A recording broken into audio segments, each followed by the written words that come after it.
Good morning. First of all, I would like to thank the World Social Forum organizers for giving me the opportunity to be part of this panel discussion. And secondly, please accept my apology for not being able to be there in person.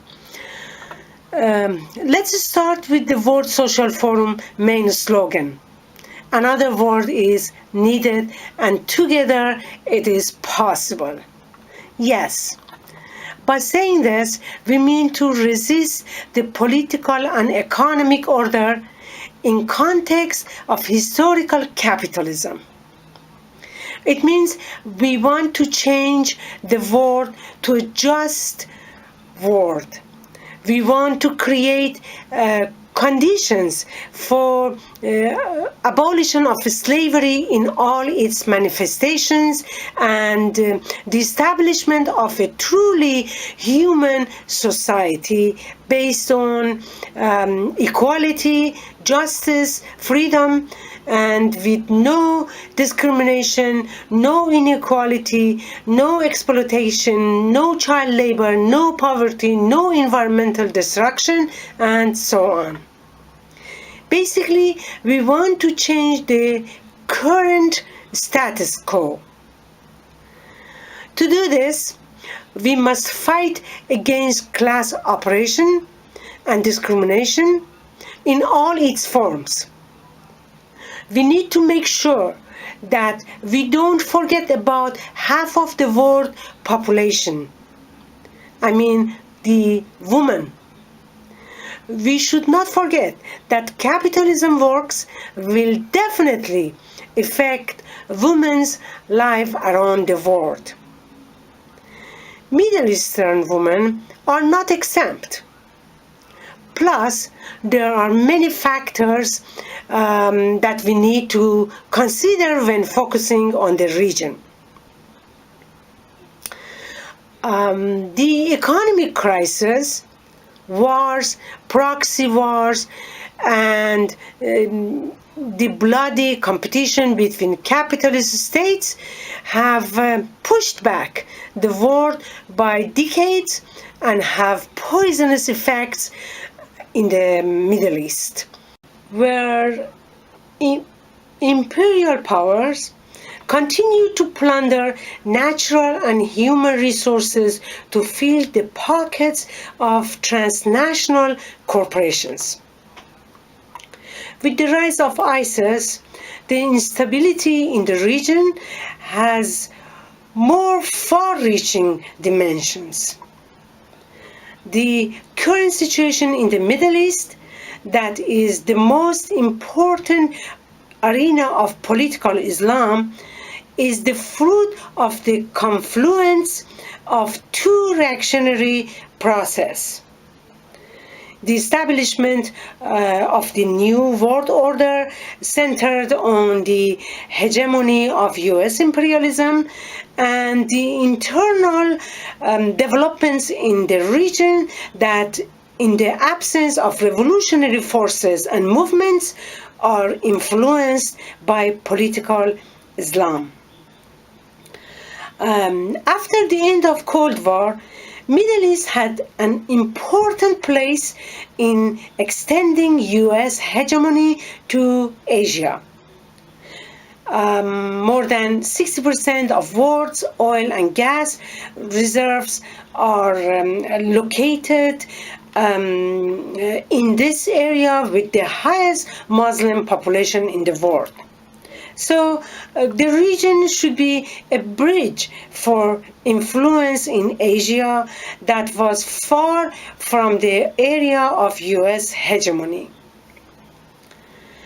Wars in Iraq and Afghanistan, the threat of war against Iran, the war in Syria, the kind of support of the various Islamic groups, and even the US-led coalition against ISIS must be understood in this context. And since the life is miserable and intolerable for the majority of the population, there is a desire for a change in the entire system. And of course, women in the region are reflecting this desire in a best way.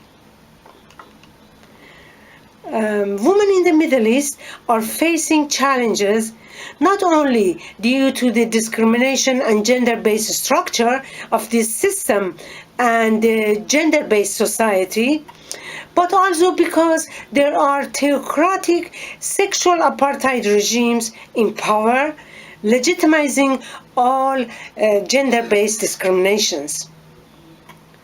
Middle East is a region in which in addition to the combination of militarism, profit-seeking, despotism, and experiencing invasion for several years, misogyny, the theories of hatred of women, prejudice against women, and demeaning toward women as a group is being practiced by governmental institutions to legitimize the women are less deserving than men. If we look deeply on Iran, we will see that a capitalist regime relying on despotism and Islamism as an ideology is waging war on women. And soon after the revolution in 1979, Iranian women came to discover the gap between the reality before them and the expectations that had prompted them to take an active role in the course of the revolution. They also realized the challenge that this gap was to pose before them by a system of sexual apartheid that officially pushed for entire separation of men and women in all aspects of life. With the coming to the power of Islamic regime in Iran and with Islamization of the state and other institutions, we began to witness emergence of a political Islam. I'm talking about a contemporary political ideology that is seeking hegemony and a share of power, especially in the Middle East and North Africa. I'm talking about an ideology in which women are regarded as second-class citizens, and this is what we are experiencing in Iran. In fact, Islamic law in Iran considers women to be second-class citizens and promotes discrimination against them. It is noteworthy that the legal discrimination is being forced in a country that, while its women's share in the labor market is less than 1/5, the number of female graduates is over 60% of those being admitted to universities. There is no doubt that women of lower socio-economic status or women from religious and ethnic minority groups or homosexual women and transgender women groups suffer disproportionately from legal discrimination.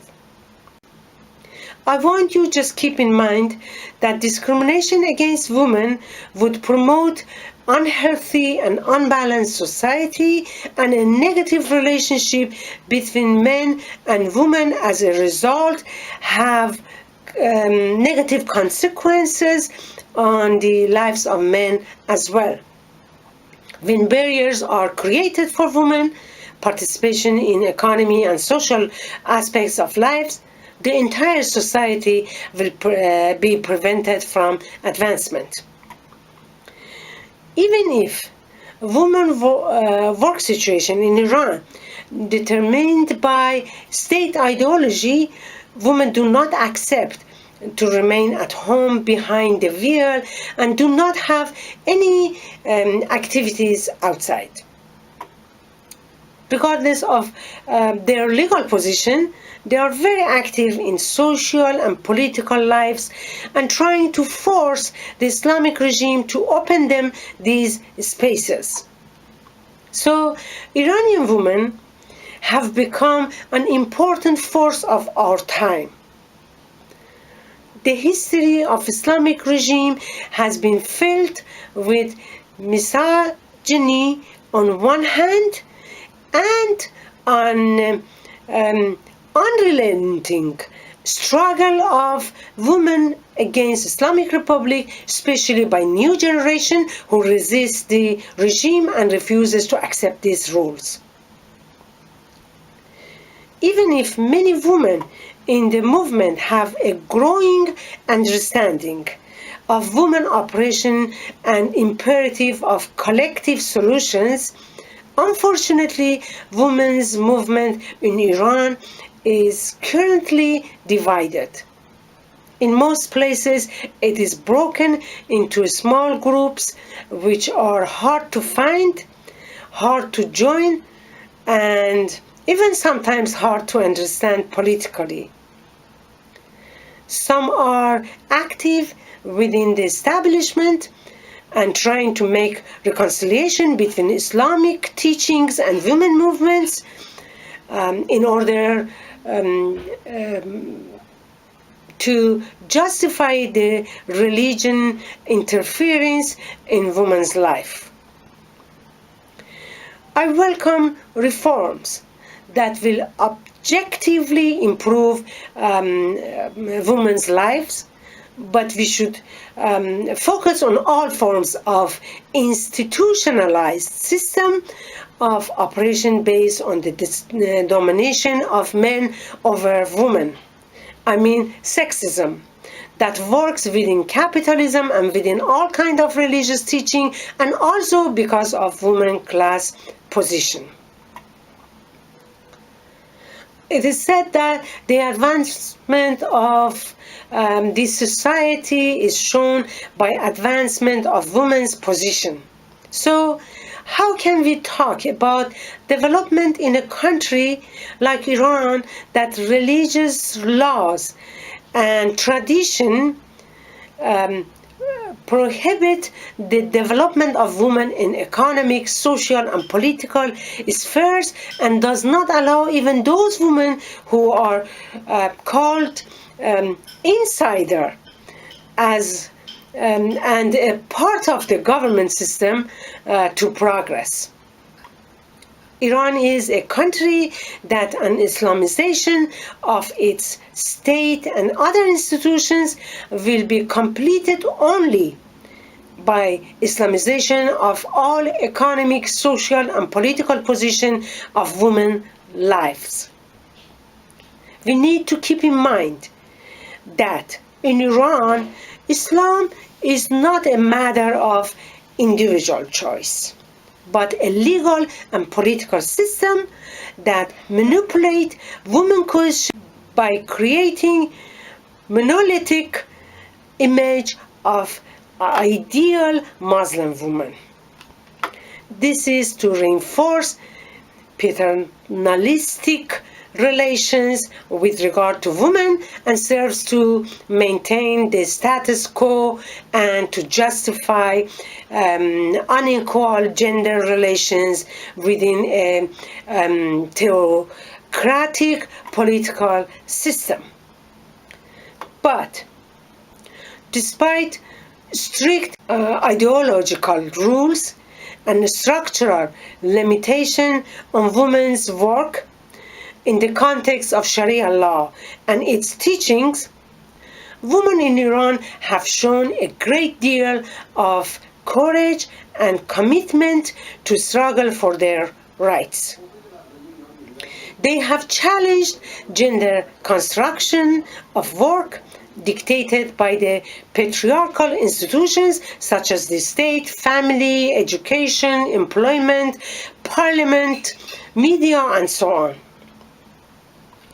So many women came to realize that the Islamic Republic with its Sharia law is the major, main and primary obstacle and barrier for any kind of improvement of women's situation in Iran and the development as a whole. Therefore, the phase of secularization and de-religionization of a state is the first step to start the improvement in gender equality in Iran. I have one more point to make before I finish. To me, the fight for universality of women's rights is an important cause. I can say in the past 2 decades, the political Islam was largely aided by the proponent of cultural relativism. The Western academia and journalists invented and nurtured the concept of cultural relativism so that on its basis they could justify compulsory hijab, stoning, maiming and torturing of women under the rule of Islam. That gave justification for turning one's head while one's government made deals with those Islamic states.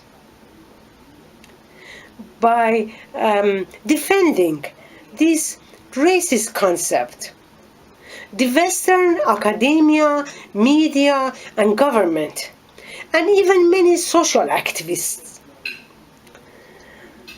turned a blind eye to the atrocities completed by these misogynist and reactionary Islamic movements, not only in the so-called Muslim world, but also in Islamic communities in the West. Apparently, according to this concept, there are some rights that are suitable for Western women and not appropriate for women who are born in the other part of the world. While anti-war movement and anti-racism movement are rightly concerned about the current attacks against Muslims and Middle Eastern people and communities, but they fail to reject religious misogynists, and basically they are silent about patriarchy and misogyny in the other world. They are fostering political Islam. Therefore, this view not only never talks about what Palestinian women, Afghan women, or Iraqi women go through under their Islamic regimes, but also tries to push them to keep silent until Palestine, Iraq, or Afghanistan is free from occupation. Or this view never addressed the systematic government-backed harassment and violation against Egyptian women at the time of Morsi Muslim Brotherhood.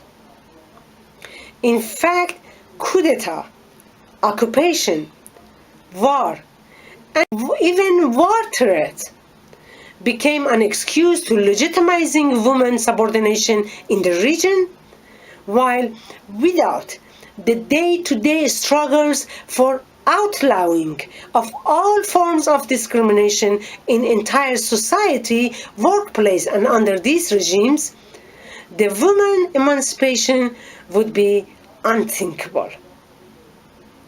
There are still many demands, like equal pay for equal value, for abortion and divorce rights, for the protection of women against male violence, against sexual harassment, rape and domestic violence, against honor killing and forced marriage, and for free high-quality childcare and so on. And women in the region deserve these rights. And Iranian women are not mere passive recipients of the effects of the social changes. They are rather active agents of the future social transformation within Iran. They are the most dynamic group in Iranian opposition politics. Thank you.